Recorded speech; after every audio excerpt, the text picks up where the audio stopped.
Hey, it's the SS Club, Sean Shepard, Sebastian Sasseville, and this is for you, Sierra Sanderson. You get that?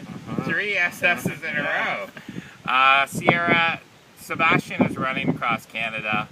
It's 7,500 kilometers, and miles, I think it's about 4,300 or something. We did the math. Something like that. Something like that. It's a marathon a day for 9 months. But Seb is going to take a time out. I'm going to take a time out from all the hard work I do interviewing him. On September 14th, we're going to be watching Miss America and cheering you on nice and loud.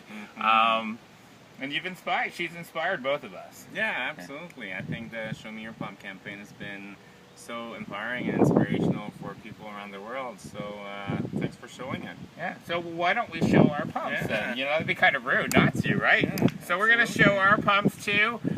Go Sierra, go Miss Idaho. We're cheering for you in Atlantic City next week.